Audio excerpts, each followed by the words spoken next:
Roll play එකක් කරනවා කියලා කියන්නේ ඔයා වෙන කෙනෙක් විදිහට රඟපානවා කියන එක. රඟපාලා දෙයක් ගොඩනගනවා, මොනවා හරි වාක්‍ය සම්බන්ධයක් මේ දෙබසක් ගොඩනගනවා. ඔයත් එක්ක ඉන්නවා තව යාළුවෙක්. හැබැයි ඔයා ડોක්ටර් කෙනෙක් කියලා හිතන්න, යාළුවා patient කෙනෙක්. patient කෙනෙක් කියන්නේ බෙහෙත් ගන්න එන කෙනෙක්. බෙහෙත් ගන්න එන කෙනෙක් කියන්නේ patient කෙනෙක්. මේ ලෙඩේට බෙහෙත් ගන්න එන කෙනෙක්. ඔයා ડોක්ටර්. එතකොට ඔයා ඇත්තටම ડોක්ටර් කෙනෙක්ද? නැහැ. අර ඇත්තටම මේ patient කෙනෙක්ද? නැහැ. එතකොට අපි අර මවා ගන්නවනේ. ඔයා ડોක්ටර් කෙනෙක් වෙන්න, අරයා patient කෙනෙක් වෙන්න කියලා මවා ගැනීමක්. ඒක ඒ වගේ එයක් මවාගෙන අපි සංවාදයක් ගොඩනගනවට කියන අපි රෝල් ප්ලේ එකක්. ඕනම කෙනෙක් දාලා මේ පුද්ගලයෙක් ඔබ්බලා රෝල් ප්ලේ එකක් කරවන්න පුළුවන් පුද්ගලයෝ දාලා. හොඳේ දවසක් ගොඩ මේව කරන්න පුළුවන්. දැන් අපි දැන් ගත්ත එකම කියමුකෝ. දැන් ඔය ડોක්ටර් කෙනෙක්ගේ සිද්ධිය අපි හොස්පිටල් එක රෝල් ප්ලේ හොස්පිටල් එකක් ගමු. හොස්පිටල්. හරිද? ඔන්න දැන් patient කියන්නේ බෙහෙත් ගන්න කෙනා. එයා කියනවා hello good morning doctor. hello good morning කියලා කියනවා ආපු ගමන. hello good morning. උදේ වරුවක ડોක්ටර් කියලා කියනවා. ඊට පස්සේ ડોක්ටර් කියනවා good morning කියලා. good morning. අපි නමක් ගමක් කියන්නේ නැහැ patient ගේ good morning කියලා කියනවා. හරිද? ඊට පස්සේ patient කියනවා මෙහෙම good morning. what's your matter? what's your matter කියන්නේ? what's your matter? ඔයාගේ ප්‍රශ්නේ මොකක්ද? කියන්නේ කොහොමද එන්නේ හොස්පිටල් එකට ලෙඩක් තියෙනවා කියලා දන්නවනේ. එහෙනම් ප්‍රශ්නේ මොකක්ද කියලා අහනවා. කොහොමත් ලෙඩේ තියෙන හින්දා නෙන්නේ. ලෙඩේ මොකද්ද කියලා අහන්න ඕනේ නැහැ. ඉතින් කොහොමත් ලෙඩේකට නෙන්නේ. එහෙනම් අපි මෙහෙම කියමු. what's your matter? ඔයාගේ ප්‍රශ්නේ මොකද්ද? නැත්තම් what's your sickness? what's your sickness? ඒ කියන්නේ ඔයාගේ අසනීප තත්ත්වය මොකද්ද? ඔයා එහෙම අහන්න පුළුවන්. නැත්තම් what's your matter? ප්‍රශ්නාර්ථය. හරිද? ඊට පස්සේ patient.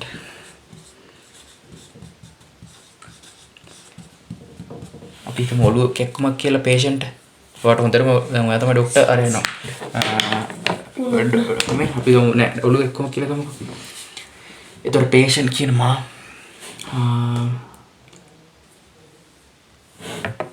previous to අපි කියමු දැන් දවස් දෙකක ඉඳන් මට ඔළුවේ කැක්කුමක්, දරුණු හිසේ කැක්කුමක්. ගම්කෝ දැන් ඔළුවේ කැක්කුම කියන්නේ.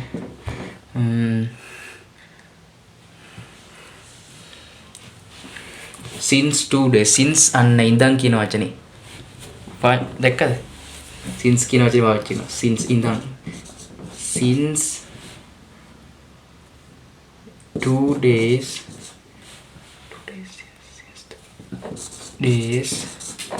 I'm having බලාගෙන ඉන්නේ. I'm having a severe headache. severe කියන්නේ දරුණු කියන එක. හොඳේ. severe headache.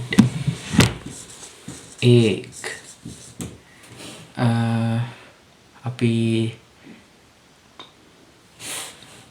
තව එකක් අර්ථයක් මේක විතරක් තියෙනවා. therefore කියන්නේ ඒ නිසා කියන එක. හොඳේ. ඒ නිසා I'm not slept well. මට නිින්ද ගියේවත් නැහැ. මට නිින්ද ගියේ නැහැ.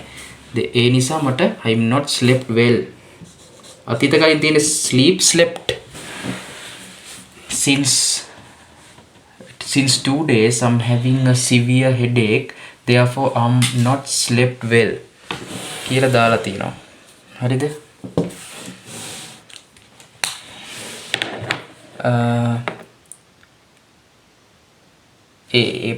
short and sweet ඔන්න එයාගේ ප්‍රශ්නේ කිව්වා. දැන් ડોක්ටර් කියනවා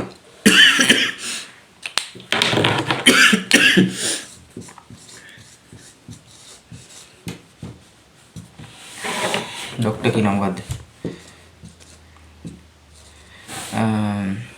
ඩොක්ටර් අර මේක අරගෙන මේවා කරලා මොනවද අරක තියලා දන්නවනේ ඒවක් ලියන්න ඕනේ නෑ ඩොක්ටර්. මම මේක ගන්නවා තියෙනවා පපුව ළඟින් තියෙනවා නැත්තම් කොහෙන් හරි තියෙනවා අර චෙක් කරන්නේ මොකක්ද ඒකට කියන්නේ ඒ මැෂින් මේ උපකරණෙට කියනවනේ හරිද ඒකේ චෙක් කරලා ඉවරලා මෙයා කියනවා let me write it down some diagnosis කියන්නේ බෙහෙත් let me give you some diagnosis බෙහෙත් මම ඔයාලට මේකේ මම ඔයාලට බෙහෙත් ටිකක් දෙන්නම් කියලා අර තුණ්ඩුවක ලියලා දෙනවා. ඒක දුන්නා. ඊට පස්සේ ඒක දුන්නාට පස්සේ here it is කියලා දෙනවා. here it is කියලා දෙනවා. ඊට පස්සේ patient thank you doctor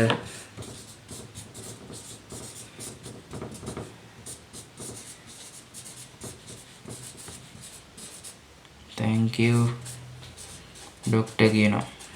ඊට පස්සේ ડોක්ටර් කියනවා ඊට මදින්ද මෙතනට යන්න. ડોක්ටර් කියනවා අවසානයේ no worries අවුලක් නැහැ. no worries it's okay මේ no worries කියන්නේ it's okay වගේ එකක්. ඒ කියන්නේ අවුලක් නැහැ. it's okay නැත්තම් no worries කියලා ඒක නිකන් අර හොඳ විදිහකට කියනවා. no worries කියන නැත්තම් it's okay it's okay අවුලක් නැහැ කියලා කියන්නේ. හරිද? අර ඊට මදි හින්දා මම ෂෝට් ඇන්ඩ් ස්වීට් විදියට ගත්තේ. නැත්නම් තව උන්නම් ඕක දික් කරගෙන යන්න පුළුවන්. හොඳේ. දෙබස. දැන් තේරුණානේ. හොස්පිටල් එකකදී රෝල් ප්ලේ එකක් කරනවා. ඕන විදියකට හරව ලියන්න පුළුවන්. හොස්පිටල් එක රෙස්ටොරන්ට් එක ඕනම තැනකදී මේ දෙබස් කොටන ගවන්නේ මම හදන්නේ මොකද? මේ ස්පීක් කරන්න පුරුදු කරනවා. කතා කරන්න පුරුදු කරනවා මේ දෙබස් වලින් තමයි වචන හුරු වෙන්නේ. කතා කිරීමක් නේ කරන්නේ. පේෂන්ට් කතා කරනවා, අරයා උත්තර දෙනවා, මෙයා අහනවා ආයෙ ප්‍රශ්නයක් ආයෙ පිළිතුරු දෙනවා. ප්‍රශ්නයක් අහනවා පිළිතුරු දෙනවා. සංවාදයකට කතා කරනකොට තනියෙන් කතා කරන්න පුළුවන් බෑ. තව කෙනෙක් එක්කනේ කතා කරන්නේ. දැන් මමවත් එක්ක කතා කරනවා මම වගේ ප්‍රශ්නයක් කරනවා උත්තර දෙනවනේ. වත් මගින් ප්‍රශ්නයක් කරනවා මම උත්තර දෙනවනේ. ඒතර සංවාදයක් නේද යන්නේ. සංවාදයක් ඇදගෙන යනවා. ඒතර මේ රෝල් ප්ලේ වලින් පුරුදු කරන්නේ මේවා රෝල් ප්ලේ ප්‍රැක්ටිකලි කරනවා මේවා. රෝල් ප්ලේ ඉස්කෝලේ වල සමහරවිට කරනවා. කෝල් එකෙන් කතා කරනදී රෝල් ප්ලේ එකක් කරන්න ඔය දෙන්න. මොකක් හරි සිද්ධියක් ගැන කෝල් එකේ රෙස්ටොරන්ට් එක හොස්පිටල් එක ඕනම දෙයක් මේකට මේ රෝල් ප්ලේ එක කරන්න පුළුවන්. ඉතින් මම මේ හොස්පිටල් එක කතාව තමයි ගියේ. මේ hello good morning doctor good morning what's your matter since 2 days I'm having a severe headache ඒ නිසා I'm not slept well therefore I'm not slept well let me give මෙතන you කියලා දාන්න. give you some diagnosis here it is කියලා දෙනවා. thank you doctor patient කියනවා doctor no worries කියලා අවසානයේ කියනවා. හරිනේ මේක තේරෙනවනේ මේ සිවිය කියන්නේ දරුණු කියන එක. හොඳේ therefore conjunctions සම්බන්ධ පද therefore හරිනේ